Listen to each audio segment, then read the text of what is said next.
Qué bueno es poder darte la bienvenida. Y ojalá que este ratito, estos 45 minutos que pasemos juntos, sean de verdadero aprovechamiento para vos. Quiero, antes que nada, aclarar algo que es importante. Yo este webinar lo tuve que grabar temprano a la mañana debido a un imprevisto de salud que hace que tenga que trasladarme para asistenciar a un familiar. Nada grave, pero sí ameritaba la presencia, entonces no quise ni postergar ni dilatar esto porque realmente habíamos comprometido un evento y quiero cumplir muy precisamente al pie de la letra con todo. O sea, el contenido va a ser igual de lo que yo iba a charlar, vas a ver de qué vamos a abordar. Lo que va a restar es que las preguntas que sean, que no las vamos a poder hacer en vivo, Sofía, quien trabaja conmigo, va a encargarse de que eso sea recopilado a través del número de WhatsApp que vos tenés y voy a poder contestar todas las preguntas que vos quieras, ¿sí? Básicamente, bueno, dicho esto, ahora sí, bienvenido a este webinar. El objetivo, más allá de los que ahora vamos a mencionar, es que te vayas con ganas. Es un momento de transición. Es una tormenta que estás pasando, pero estas tormentas no son eternas. Hay infinidad de casos de situaciones similares. Lo que pasa es que cuando le duele a uno, la dimensión del dolor de uno hace que uno le cueste pensar claramente. Y claro, sí, el cuerpo humano cuando entiende que está a juego su supervivencia, pasa algo en el metabolismo. Y te lo explico brevemente. Cuando fuimos enseñados en nuestra infancia, no nos alejamos tantos de algunos registros de cómo actuaba nuestro cuerpo ante la sensación de supervivencia. Y ahí la amígdala, la que está acá, no la que está acá, tuvo una función muy importante. Y te voy a dar un ejemplo. Cuando un ser humano de nuestros ancestros viajaba por el bosque en busca de frutos o de cazar alguna corzuela, que es el ciervo que hay aquí pegadito a la sierra donde vivo, tenía las posibilidades de cruzarse con una corzuela o con un fruto y ahí su actitud era la prevista, la que él tenía planificada. Es decir, bueno, voy por acá y conseguiré mi alimento y toda su disposición está de una forma. Ahora de repente aparecía un puma. Y el ser humano empezó a entender que juzgar rápido la situación de amenaza implicaba reacciones rápidas. Las reacciones rápidas, básicamente que gracias a la amígdala el ser humano pudo aprender, es o ataca, o se defiende, o queda paralizado. Y este fenómeno de respuesta se da a veces, lamentablemente en estos tiempos de tanto estrés, donde las situaciones que nosotros consideramos amenazantes y amenazantes asociadas a la supervivencia, el estrés que tenemos, la vida que llevamos, a veces nos pone en comportamientos similares. Es como si la amígdala indicara al cerebro, cuidado, quedarte sin trabajo pone a juego tu supervivencia existencial. Y lo que ocurre en muchos de los casos, cuando uno ve que esa amenaza es muy grande, como la de un puma, lo inteligente no era correr, porque el puma te atrapaba, confrontarlo tampoco, porque te iba a devorar. Entonces la naturaleza enseñó que una alternativa de supervivencia era la parálisis, el hacerse el muertito. Lamentablemente, a veces cuando nosotros nos encontramos a riesgo con respecto a perder el trabajo o lo perdimos, sentimos que nuestra supervivencia está en juego y decimos, che, no sé qué hacer, estoy paralizado. Bueno, esto tiene un fenómeno asociado a esa instancia, porque cuando la naturaleza indicaba al ser humano que debía accionar, la sangre se corría a distintos lugares del cuerpo. ¿Y sabés de dónde desaparece básicamente? Del cerebro. Y uno no piensa bien. Cuando uno siente que tiene que huir, el cuerpo de alguna manera manda la fuerza a las piernas, descarga, y uno de los lugares que más demanda sangre en nuestro cuerpo es nuestra mente. Entonces por eso, en un estado de supervivencia, uno responde naturalmente, no sos ni raro ni rara, ni te está pasando algo fuera de lo común. Nos pasó a todos cuando atravesamos una situación de decir, ¿qué hago? Estoy paralizado, no puedo pensar bien. Bueno, no puedes pensar bien justamente por eso, porque la sangre no está fluyendo donde debe ser. Así que este espacio Tiene que servirte de reconexión, de refrigerio, de saber que vamos a abordar cosas de la mano de personas que pude entrevistar previamente a este encuentro y que son expertos en lo suyo de cara a muchos que son directores de recursos humanos de multinacionales, empleados que entrevistan normalmente a más 40 y consultores externos que se dedican a relaciones de buscar empleados para empresas. O sea, me encantó esta mirada de contribución para que vos hoy te lo lleves y puedas llevarte un plan de acción. Porque de acá, aparte de abordar los 3 objetivos que dijimos, los 3 errores más comunes que vas a cometer, no porque seas ni tonto, ni tonta, ni lerdo, es porque laburaste toda la vida en el mundo corporativo y ahora tenés miedo y tenés desesperación y se cometen errores propios de eso, es normal. ¿Cómo lograr un segundo objetivo, transformar tu experiencia de tantos años en las empresas en un activo que vuelva a valorarse? Y lo último, ¿cómo aumentar tu visibilidad en el lugar donde la gente mira? ¿Pero haciendo qué? ¿Sí? Y finalmente te voy a sugerir algunas cuestiones que tienen que ver con asuntos que me parecen que son de valor adicional. Bueno, ya entrando en materia, quiero comenzar reflexionando sobre un ejemplo que si nos conocemos alguna vez lo escuchaste, pero creo que puede ser interesante verlo ahora. La imagen de esta historia remite a un autor de literatura que se supone infantil, pero no es tan infantil, es Lewis Carroll. Y en la escena que quiero mostrarte, si no te explico, si no aparece en pantalla, eh, aparece una niña intentando cruzar un espejo. Esto es una historia donde Lewis Carroll, autor del libro Alicia en el País de las Maravillas, arma un segundo libro basado en una experiencia real, porque esta Alicia existía, era una niña que Carroll tenía en su estudio, por ejemplo, tenía relación con la familia y estando en su estudio como su musa inspiradora, la ve a Alicia comer una manzana detenidamente abocada a ese jugoso manjar.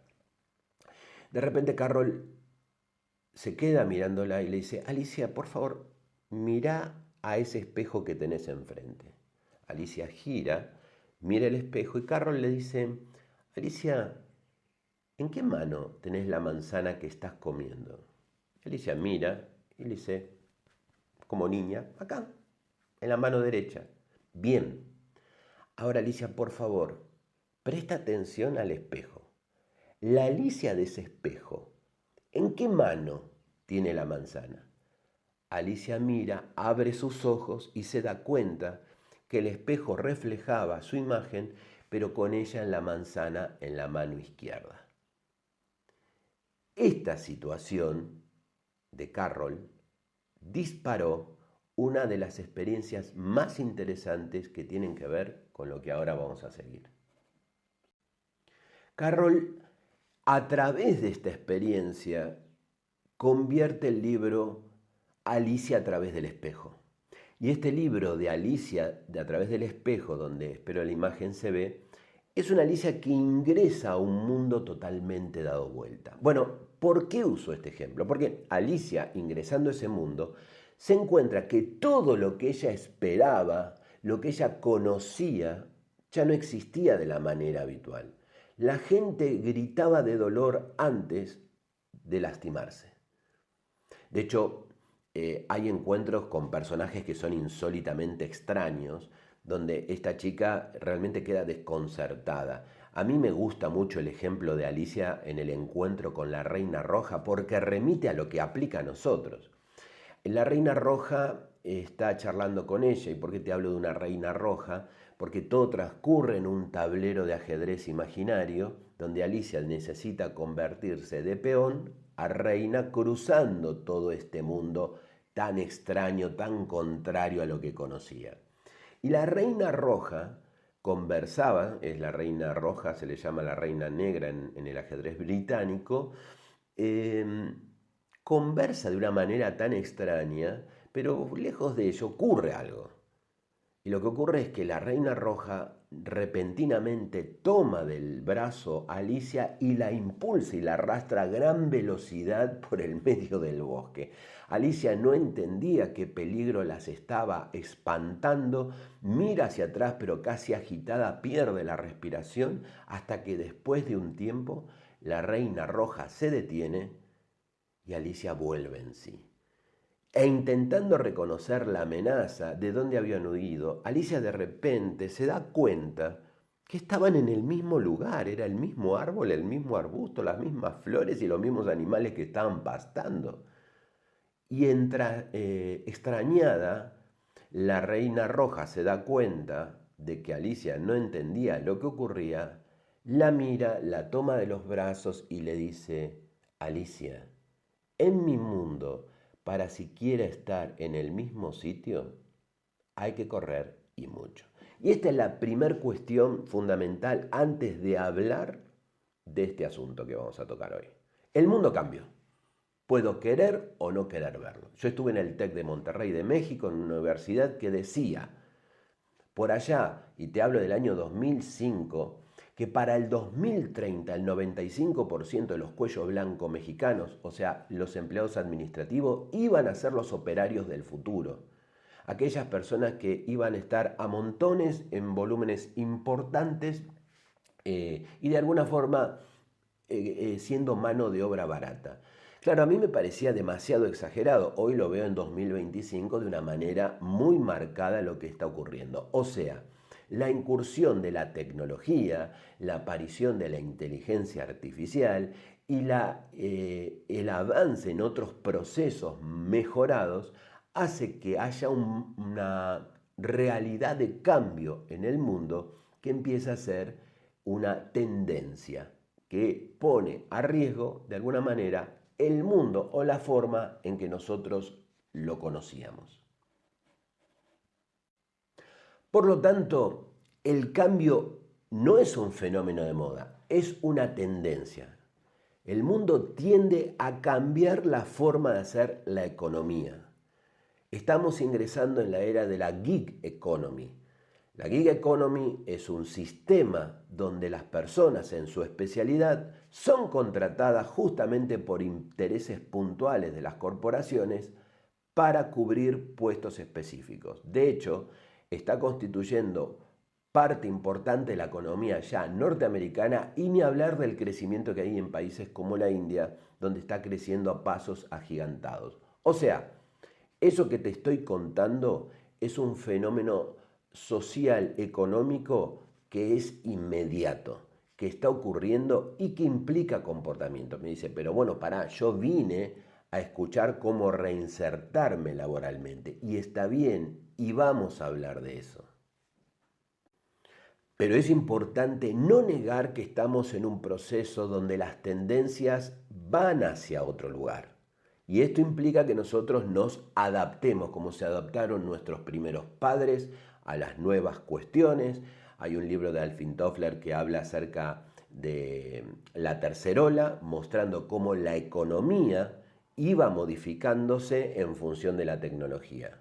Las revoluciones industriales generaron que la gran población dispersa del mundo sobre el siglo XIX habilitara que la concentración por esa nueva tecnología nombrada bajo el título de era industrial hiciera que el 90% de la migración europea se genere en las ciudades. Nunca hubo un antecedente así que ocurrió justamente a principios del siglo XX alrededor de la Primera Guerra Mundial. O sea, no es la primera vez que la humanidad afronta cambio. Hoy estamos en una revolución industrial, algunos le ponen número, otros le llaman la revolución del conocimiento. Bueno, no me importa, estamos ante un cambio en las formas de hacer, donde todo lo que es natural nos va a pasar como Alicia, nos encontramos raros y como decía la Reina Roja, hoy para siquiera estar en el mismo lugar hay que correr y mucho. Así que el primer punto es aceptar la realidad que se presenta. Segundo, ¿cómo transformas un cubo de hielo que es cuadrado a una esfera perfecta de hielo? Nosotros a los cuadrados le podemos llamar cubitos O también podemos hablar de los cubos de hielo cilíndricos que parecen tener un agujero en el medio y son alargados y se les vende acá como rolito. Bueno, ¿cómo haces que esas figuras se transformen en una esfera perfecta?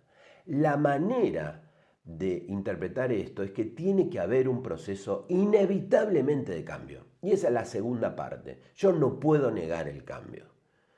¿Y cómo se vive el cambio? Bueno, ¿cómo cambio un cubo de hielo o un rolito y lo transformo en una esfera? La manera es única. Es haciendo un proceso de derretimiento y poniéndolo a congelar en un nuevo molde esférico. ¿A qué me refiero con esta declaración? Debemos pasar un proceso de cambio de estado. ¿Qué quiere decir esta declaración? Que la forma que uno puede estar teniendo imperativamente para convertirse en otra necesita pasar ese proceso de derretimiento. A eso le llamamos crisis. Y en el plano personal, para vos, la crisis es un estado quizás de ánimo, de tristeza, de no reconocer la situación en que estás y que posiblemente, si te quedás mucho tiempo ahí, puede generarte una depresión. Por lo tanto, la urgencia de este cambio es entender en qué molde me tengo que poner. Porque justamente en el momento donde uno está desempleado, donde no está encontrando qué hacer, donde no sabe qué hacer, está en la etapa de derretimiento, pero tiene que entender que es una gran posibilidad de transformarse en otra cosa. Entonces, lo que ocurre en la cabeza de un proceso de crisis es que lo que era el rolito o el cubito ya no es. Pero lo que está por venir, que yo quiero que sea la esfera, tampoco llegó. Esto que estamos en medio, estamos hablando de crisis. Así que hay dos cosas que reconocer que son importantes, que podemos estar atravesando. Un proceso de crisis a partir de un cambio que podemos necesitar hacer o que imperativamente el mercado nos dijo tenés que cambiar porque en este formato no te voy a contratar.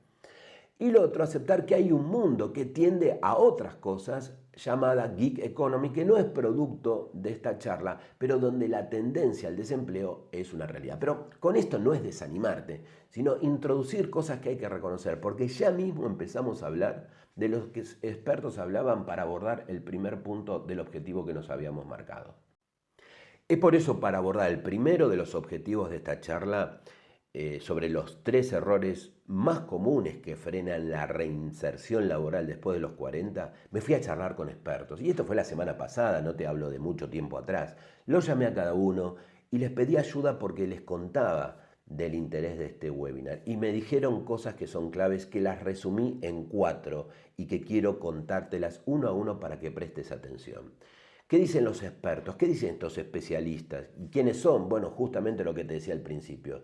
Algunos son directores de importantes corporaciones, y hablo de corporaciones de más de 10.000 empleados, directores del área de recursos humanos, que pertenecen a una estructura tremendamente importante, equipos de reclutadoras que charlan permanentemente con empleados futuros o potenciales empleados, y después me fui a conversar con los headhunters o personas que son especializadas en reclutar, hacer de nexo, esos que reciben la delegación de la empresa y dicen, mira, necesito este perfil, por favor, buscalos. Ellos se especializan en determinados nichos.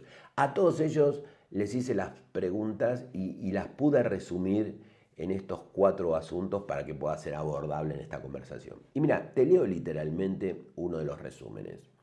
En un extracto de esas conversaciones sale que lo siguiente, mira lo que dicen. Muchos profesionales de más 40 salen a buscar trabajo como si tuvieran que pedir perdón por su edad. Y es al revés, la edad es un activo estratégico.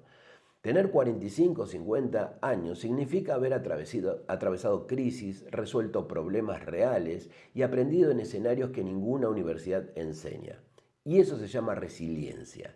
Y tu experiencia es evidencia, demuestra que ya pasaste por tormentas y supiste manejarlas. Eso es exactamente lo que una empresa necesita cuando busca a alguien confiable y con visión. No sos un lastre, sos valor probado. Ah, bueno, pero a mí nadie me llama. A mí no me hacen ponderar eso. Puede ser tu primera respuesta. Ya vamos a ver cuál es la parte tuya en que esto no esté ocurriendo y quizás, vuelvo a decirte, esté siendo como una traba. Pero es interesante comprender que estas personas, ninguna se conoce con ninguna, y fueron lo primero que han comentado. Un segundo consejo de los expertos, dicen, después de los 40 ya no alcanza con la experiencia. Hay que mantenerse actualizado. Ese es un prejuicio que mantienen los reclutadores ante quienes tienen esa edad, la idea de falta de actualización. Las empresas hoy valoran a quienes combinan trayectoria con dominio de nuevas herramientas. Eso significa capacitarse en materias claves como inteligencia artificial, metodologías ágiles, liderazgo digital, solo para dar unos ejemplos. El trabajo estable, como lo conocimos, cambió. Lo que da seguridad es tu capacidad de aprender y adaptarte rápido. Esa es la verdadera reinvención profesional. O sea, dos consejos asociados a lo que ahora puede hacerte hacer pensar un poco sobre el asunto. El tercer punto, recomendado por los expertos, lee tal cual dice acá.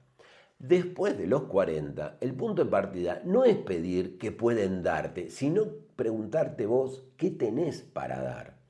Cuando descubrís tu propio propósito, ese espacio donde convergen tu experiencia, tus valores y tu pasión, tu verdadero valor se vuelve evidente. No se puede caretear y te lo desmenuzan en 2 minutos. Por lo tanto, lo más poderoso es que tu contribución puede comenzar hoy mismo, incluso si estás desempleado, escribiendo artículos en LinkedIn, yo te llamo LinkedIn, pero es LinkedIn, y dictando un webinar, ofreciendo una charla gratuita en una universidad o compartiendo tu experiencia en un taller. El verdadero desafío no es la falta de oportunidades, sino aprender a contar con claridad lo que tenés para aportar.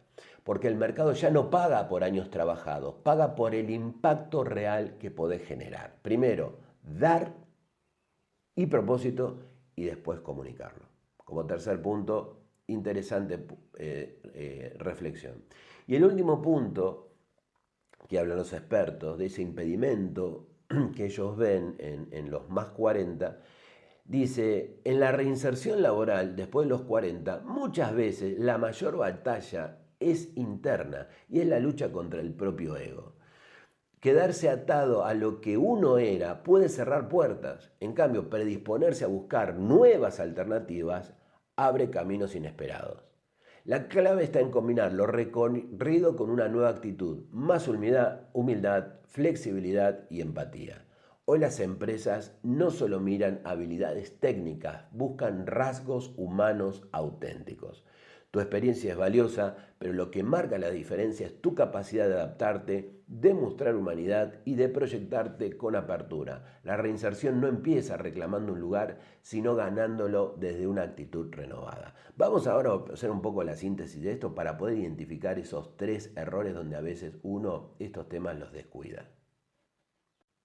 En síntesis, según estos expertos, hay 3 errores que son absolutamente los más comunes a la hora de tener fracaso, si se quiere, al momento de la intento de la reinserción laboral. Primero, apegarse al pasado donde juegan el ego y la rigidez. Es querer volver al puesto mínimo que yo quería o algo superior en condiciones de lo que fue mi historial. Realmente eso como consecuencia puede generar una pretensión que rechaces vos inconscientemente oportunidades, quizás de menor estadio, que puedan servirte a futuro como trampolín. Así que esto de apegarse al ego, al pasado, a la rigidez, no es un buen consejo, pero es muy común que ocurra con las personas.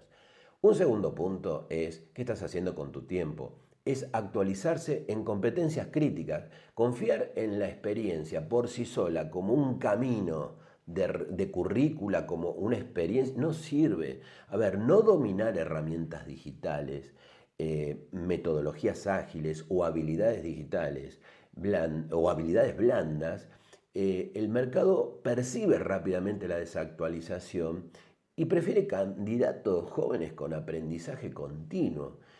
Y créanme que esto se nota mucho. Y esto es uno de los puntos más fuertes. Y el tercer punto es que uno comunica mal el valor propio.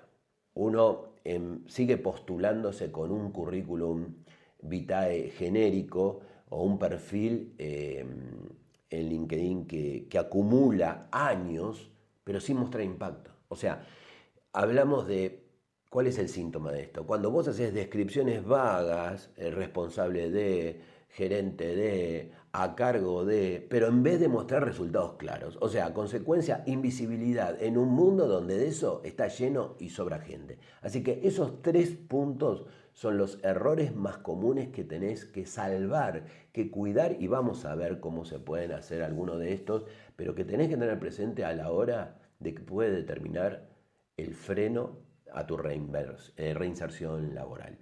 Dicho esto, vamos a pasar al segundo objetivo, que es hablar de cómo convertir la experiencia en un activo valioso para una empresa. Y hay algo que hay que tener muy claro, y a veces los vendedores mismos fallan en esto. Hay un error común de contar la historia laboral como una lista acumulada de puestos y años. Y en realidad habría que pasar del concepto de trayectoria laboral a propuesta de valor. O sea, transformar la experiencia en una propuesta clara, medible de resultados. O sea, por ejemplo, mal comunicado. Fui responsable o fui gerente comercial o estuve a cargo de un área durante 10 años en X empresa. Eso es un mal ejemplo de descripción, no dice nada. Un ejemplo bien transformado, el caso por ejemplo de un gerente comercial, podría decir, lideré a un equipo de 40 personas que duplicó la facturación en 18 meses en una época de crisis profunda. Se explica la diferencia de hablar de lo que es trayectoria a propuesta de valor. O sea, el pasado tuyo lo estás convirtiendo en un impacto directo que capta el interés. Un segundo de los 5 puntos de cómo transformar un activo valioso para empresas es de tener claro que las empresas no van por comprar tareas, compran logros con métricas. O sea, las empresas no compran funciones, sino que compran resultados comprobables. O sea, vos tenés que formular lo que haces en un verbo más un resultado en un contexto. O sea, implemente, si fuiste, qué sé yo, alguien a cargo de una parte de administración, implementé un sistema de gestión digital que redujo un 30% los errores administrativos en 6 meses. Esto es lo que hace que se convierta la experiencia que vos tenés en valor concreto. ¿Se explica el punto? Luego un tercer aspecto es el hecho de salir del concepto empleado a solucionador de 40, solucionador de problemas. A los 40 se valora mucho la resiliencia, que los jóvenes no la tienen una fragilidad muy grande la nueva generación. Es una generación de cristal que ante la presión se rompe o se va, si no le gusta huye. Bueno, los más 40 tiene otro perfil y se valora esa resiliencia y esa perspectiva porque pasaron crisis, momentos de conflicto, sobrevivieron a cambios. Bueno, la estrategia de alguna manera en cuanto a esto que te decía de empleado solucionador de problemas es la vivencia como capacidad de anticipar riesgos y aportar estabilidad. ¿Sí? O sea, para darte un ejemplo, he atravesado 3 reestructuraciones corporativas y en todo logré que el equipo de trabajo se mantenga en un muy buen ambiente laboral y altamente productivo. Ahí es donde la experiencia se transforma en una garantía de confianza.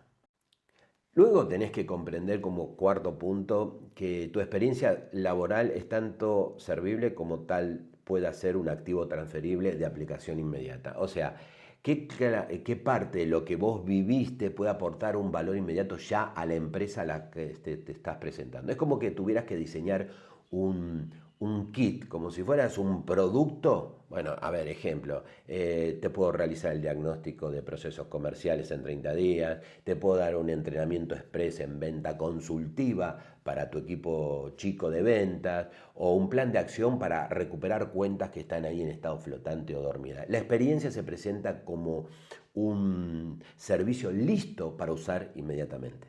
¿Se lee? O sea, este activo transferible que se puede tangibilizar fácilmente en la empresa que te está entrevistando. Y un quinto punto es lo que, y acá me voy a detener después en lo que sigue, el perfil pasivo que está ocurriendo en muchos en las redes sociales a una marca personal activa. El currículum no alcanza. Las empresas buscan señales de autoridad en lo que vos sabés. Y acá viene como estrategia mostrar tu experiencia en acción. Y cuando me refiero a mostrar tu experiencia en acción es artículos, webinar, opiniones, participación en foros, charlas en universidades donde vos puedas hacer tangible esa experiencia, esa capacidad de manera de ser alguien que está vigente, latente en los entornos sociales, porque es el mundo y la vidriera. Por eso LinkedIn para muchos es algo que pareciera ser un lugar de búsqueda de empleo, es mucho más que eso y ahora vamos a hablar de estrategia. Pero bueno, en estos 5 puntos te resumía asuntos de importante relevancia a la hora de tu valor tangible como activo estratégico que vos podés aportar a la empresa si cuidás esos 5 puntos. Bueno, ahora vamos a hablar de aumentar el tercero de los objetivos que nos habíamos puesto. Aumentar tu visibilidad en LinkedIn. Esa es la vidriera. El mundo corre por ahí. No podés estar pasivo o siendo una maceta dentro de este entorno social. Entonces vamos a ver 7 consejos dados por especialistas y por expertos de cómo poder tomar ese protagonismo y lograr visibilidad en la red. Primero, ya cambia tu titular en búsqueda laboral, ¿sí? O es gerente de. Eso te invisibiliza radicalmente. Esto desterrarlo. Es mejor decir, ayudo a cierto tipo de personas o empresas a lograr, hablas del resultado que podés facilitar y hablas de tu especialidad. O sea, transformo a equipos comerciales en generadores de resultados sostenibles, para dar un ejemplo. O sea, eso por un lado. Y después en el tema de la cerca de, tenés que optimizar esa bitácora usando una estructura de 5 pasos. Primero, ¿qué dolor conoces bien que tiene el mercado? El otro día estaba dando una charla a un equipo de vendedores y decía, la secuencia para ganar dinero empieza primero por identificar el dolor del cliente. Después del dolor es que la persona dice, wow, esta persona identifica un dolor que yo tengo. Segundo, posicionamiento, y ahí viene la segunda parte, tu experiencia, logros, cómo resolves ese dolor. Un ejemplo caso, que sea un caso breve. Y la tercera, la llave que te invite a conectar. Bueno, llamame a o conectemos o hablemos de eso. O sea, tenés que estar mostrando, por un lado, tu interpretación de un dolor real que pueda tener la empresa en la especialidad de lo que vos podés solucionar. Y después, posicionarte como alguien que puede a través de su experiencia, sus logros, sus actualizaciones, resolver ese dolor. Obviamente tenés que hacer algo breve, concreto y que si tiene casos reales le va a enriquecer muchísimo este primer punto que no es menor, que va en el acerca de LinkedIn. Otra cosa que tenés que tener presente como segundo consejo es que el mercado compra logros, no promesas. Y el logro se muestra con números. O sea, tenés que armar 3 bullets donde quizás asociado a ventas, reducción de costos, proyectos o porcentaje de mejora, pero que tengan métricas. El mercado, como te decía, compra impacto, no años trabajados. Por eso, consejo, publica 2 a 3 veces en LinkedIn semanalmente ideas fáciles que pueden ser reflexión sobre tu aprendizaje después de 40 años. Esto puede estar asociado a la actualización, a lo que ocurre con los empleados, con las nuevas generaciones y cómo las liderás o las lideraste. Un mini caso real de un problema que pudiste resolver, qué acción hiciste y qué resultado obtuviste, eso tiene mucho valor. Y tu opinión sobre la industria en la que estás. Que hace que tengas un posicionamiento de nicho que vos ahí tenés un cuadro de reconocimiento. Lo importante en LinkedIn, más que la perfección en el artículo, es la regularidad, la constancia. Ese es el premio que te da el algoritmo de LinkedIn. Y esto, cuando vos te habituás a determinados días de la semana a publicar, por eso te recomiendo, no yo, los especialistas, de 2 a 3 veces por semana, hacelo y mantener un ritmo coherente y consistente con el tema que querés demostrar, porque eso te va a permitir que tus posteos tengan visibilidad y pueda ser justamente llegado a ser reconocido por quienes te interesan que te vean. Otro punto es activar el comentario estratégico. Dedica 10 minutos por día a comentar con valor un post de los referentes de las materias que a vos te interesa ser visible. A veces un buen comentario no es like o muy bien, estoy de acuerdo. No, podés decir, es cierto lo que está comentando esta persona, en mi experiencia liderando equipo, coordinando la administración o evaluando personas de recursos humanos, noté lo mismo y sumo una mirada que puede servir acerca de esto que dice o relata una experiencia que hayas tenido. Eso es fundamental. ¿Por qué? Porque si la persona tiene notoriedad en LinkedIn, un posteo bien realizado, y te digo, Fabicom, no vamos a hablar ahora, pero es un elemento que dispara el posicionamiento, mide el posicionamiento de redes sociales, y soy alguien que lo mira mucho. Vos vas a ver que en el destacado mío de LinkedIn aparece el tercer puesto en la Argentina en negocios y estrategia, porque a mí Fabicom es una herramienta que me sirve para saber dónde estoy parado en lo que me gusta. Bueno, Fabicom, aunque vos no estés registrado y demás, te mide. Y eso permite descubrir algunas trampas o algunas cuestiones que ocurren. Aportar a un posteo de un top voice o de una persona referente en el mundo de LinkedIn te puede dar más visibilidad que tu propio posteo y redirigir hacia ahí. Buen punto. Otro punto importante, construir relaciones, no solo contactos. O sea, hace una lista de 20 personas que sean decisores. O sea, ex colegas, aliados, mandales una nota personalizada diciendo, hola Pepito, vi tu trabajo en determinado tema y yo ayudo a lograr, me encantaría intercambiar experiencias con esto. O sea, vinculate. ¿Sí? Si vos querés esto, LinkedIn tiene un espacio pago, pero no es momento de gastar plata, no es necesario, pero con esto es, pero si te interesa la versión paga premium de LinkedIn, es el Sales Navigator, que es, yo no sé en qué valor está ahora, pero está menos voy a hablar en términos de dólares, menos de $10 mensuales, no sé si 9, 8, porque en nuestro cambio oscila, pero sí era muy interesante que el Sales Navigator te permite, con una especie de inteligencia artificial y CRM, permite segmentar y poder elegir las personas, buscarlas, filtrarlas de una manera muy concreta y habilitarte al contacto directo con ellos. Pero bueno, esa es una versión paga con la que es gratuita, alcanza y sobra. Y bueno, finalmente el último tip para ser visible en LinkedIn, las pruebas visibles. O sea, tenés que agregar pruebas visibles. Hay una sección de destacado donde vos podés subir un artículo. Fíjate en el mío. Fíjate que hay cosas que a mí me interesa que se sepan. Destacado mi posición en Fabicon, mi premio como conferencista en Estados Unidos, mi conferencia Mujeres en Prisión. Vas a ver que eso aparece siempre como destacado porque me interesa que me vean en función de eso. Pero algo crítico, y te lo recomiendo especialmente, es pedir recomendaciones actualizadas. O sea, no tengas vergüenza en escribirle a jefes, colegas, pares, clientes que hayan ponderado genuinamente y que te den una recomendación. Es más, orientalos en qué querés que te recomienden. Porque ese elemento es el que busca justamente los reclutadores. A ver qué dice la gente de esta persona, pero el a ver qué dice tiene que ver cuándo lo dice, porque si vos tenés, yo tengo recomendaciones bastante, pero tengo recomendaciones de mucho tiempo atrás. Ahora que me independicé, que hace un año se va a cumplir dentro de unos días, un año que estoy fuera de la corporación, fui haciéndome de nuevos clientes y fui haciéndome de personas que en la experiencia que tuvieron fueron recomendando. La recomendación es crítica porque ahí van a validar tu vigencia, tu actualización y el valor que otros están teniendo sobre tu trabajo. ¿Me explico? Bueno, hemos recorrido este camino de los 3 objetivos. Vimos la opinión de expertos de no más allá de una semana que entrevisté y mencionaron dónde fallan y pudimos identificar los 3 errores más comunes. Si tomaste nota, te va a ayudar a poder chequear lo propio. Luego, cómo transformar tu experiencia en un activo visible que pondere la empresa. Y finalmente, vimos esos 7 consejos para aumentar tu visibilidad en LinkedIn.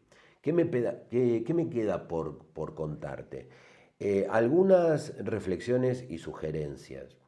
Eh, Estamos en un momento muy particular de la historia.